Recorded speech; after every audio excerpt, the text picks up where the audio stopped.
Okay, with that, I think we're going to go back and scan the second patient. This second patient is also a patient we scanned to rule out coronary disease. It's a relatively young patient, 39 years of age, who has a long history of inflammatory bowel disease and does have atypical chest pain. Atypical in as much as the character of the chest pain is very typical, but the situations in which it arises are not typically stress dependent. So the patient came here to rule out coronary artery disease. Now maybe you can move over to show us the navigator. This scan we're going to do not performing a test bolus to determine the contrast agent transit time, but instead we're going to perform bolus tracking just to show you the two different possibilities of performing a scan. The topogram is being performed right now. You can see it coming up in the upper left-hand corner of the screen. Now we position several levels. First of all, we position the level for the acquisition that keeps track of the bolus as it is arriving in the ascending aorta. So we're placing this in the ascending aorta. And then we position the level of the actual volume data set that visualizes the heart. The contrast injection protocol will be somewhat different in this case. We do not need a separate test bolus. If you can give us the video signal of the control room, you see that now we just have one single injection of 80 milliliters of contrast at a flow rate of 5, followed again by saline solution, which I think is very important to always follow your contrast injection by saline solution. Can you please give us the navigator signal again? So the first acquisition, we're going to acquire one image at the level of the pre-monitoring to position the region of interest that will follow the bolus, or detect will follow continuously the density in the ascending aorta, and will trigger scan initiation as soon as the density, the mean density in the region, is higher than 115 Hounsfield units. So we're setting this level to 115 or 113 Hounsfield units. The patient, as you can see in the lower right-hand corner, has a heart rate of 58 beats per minute. Okay, so we can activate the contrast media and ready to go. So this is only one acquisition that does all of it for us. We're starting contrast media and the pre-monitoring or bolus tracking imaging at this moment. You will now see the live image showing the level of the ascending aorta. You can see that the contrast agent has not yet arrived, but it's coming now into the ascending aorta. Patient receives the signal to breathe in, hold his breath, and the scan is started.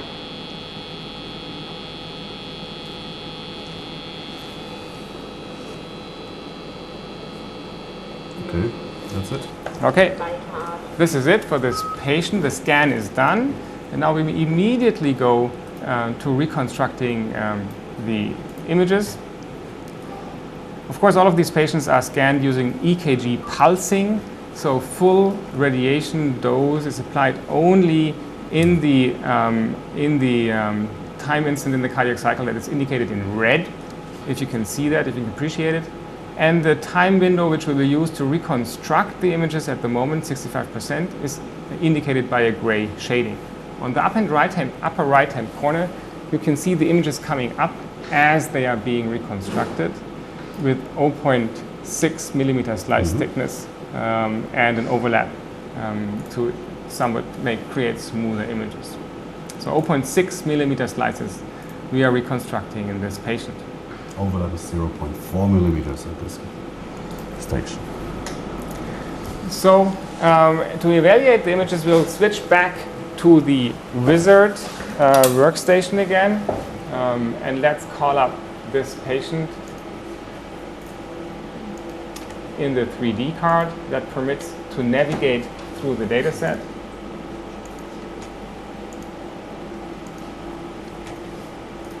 Here is my data set. reconstructed at 35% of the cardiac cycle. I'll open that data set with a double click.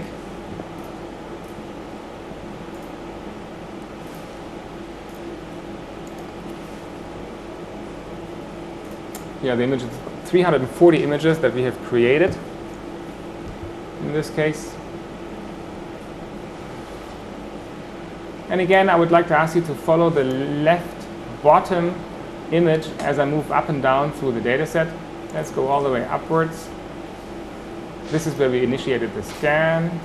I will zoom the image a little bit. Here we are. And now I'll move down through the data set until I hit the level of the left main coronary artery, which is right here. You can see the left main coronary artery. The LAD is here. Let's go back up. And here, the left circumflex coronary artery. So let's go back up to the bifurcation and follow the LAD along its course outwards towards the apex of the heart. I'll just travel down.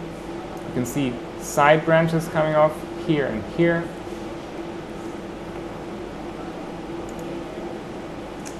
Here we travel down another diagonal branch coming off, and the LAD itself is here. I move it out of this text so you can see better. Diagonal branch, LAD, the LAD. You can follow it all the way down, traveling between the right and the left ventricle, all the way down to the apex of the heart. You can see that we have significantly higher contrast density in the left ventricle as opposed to the right ventricle, which is the way we like to have it. So now I'm going back up to the bifurcation, and I'll travel down the left circumflex coronary artery. You can see right here. You can see that it divides into two small little side branches. This is the left circumflex. This is an obtuse marginal branch. Obtuse marginal and circumflex. Obtuse marginal and circumflex. You can follow the obtuse marginal all the way down here, all the way down. Let's travel back up and identify the right coronary artery, which is right here. Again, you can see a small side branch coming off here. And again, as we travel down, we see a nice cross-section of the right coronary artery, another side branch. The right coronary artery right here. Travel down, down, down through the data set, all the way down, all the way down.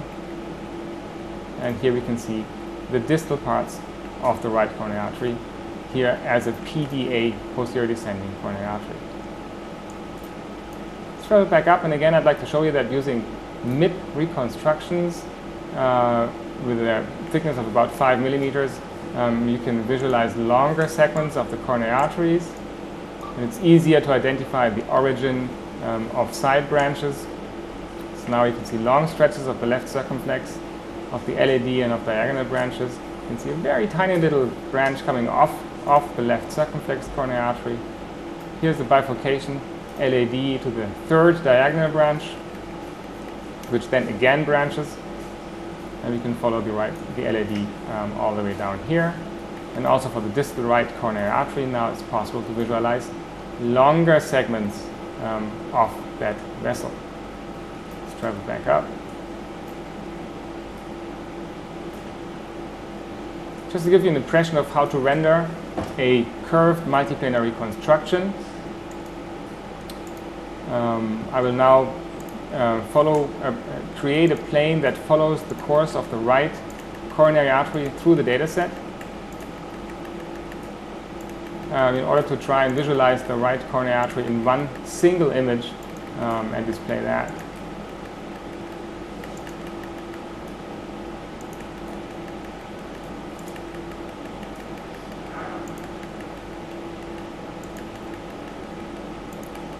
A big curve that the right coronary artery prescribes.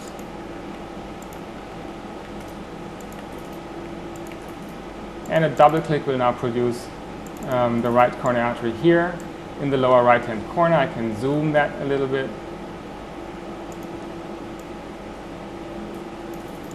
And you can see the right coronary artery displayed over a very long course here the right coronary artery. Of course, we can also load that data set and perform three-dimensional imaging. Okay.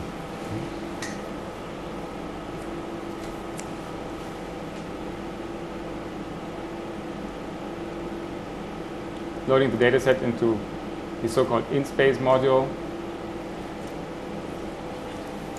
Here you have the data set. Now we'll do some editing again. I'll just show you very quickly. Before we remove anything, we have the pulmonary vessels. We have the chest wall obstructing the view onto the coronary arteries. Pulmonary vessels again over here.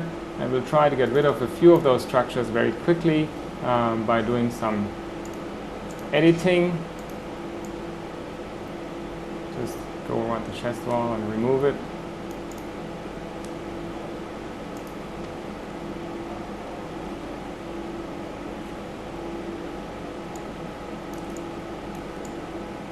Move some more over here.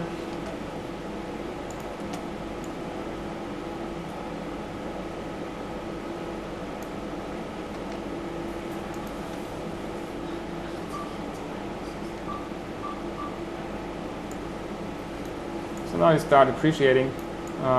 This is a very skinny patient, so the chest wall is very close to the heart itself. So now you can start appreciating the diagonal branches, all these side branches. I'll get rid of a few pulmonary arteries, 2 pulmonary vessels.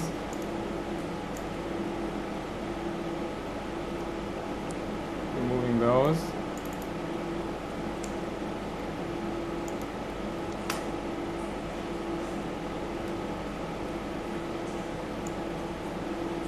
We'll just zoom in a little bit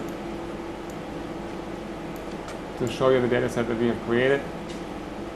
With the LAD running down here, diagonal branch, diagonal branch, diagonal branch with the side branch, and the LAD itself. We'll switch back to the navigator, where we have a data set even more beautifully reconstructed by Andreas Blaha, the master of 3D reconstruction. Thank you very much. Okay, we're just opening the next patient. Oh, I thought we were going to show the 3D. Oh, okay. Let's show the 3D first. Just go back. Yeah, he did some more editing, and you can see the right coronary artery over long stretches in this data set. And we can also rotate it to the other direction to have a clear view towards the left coronary tree.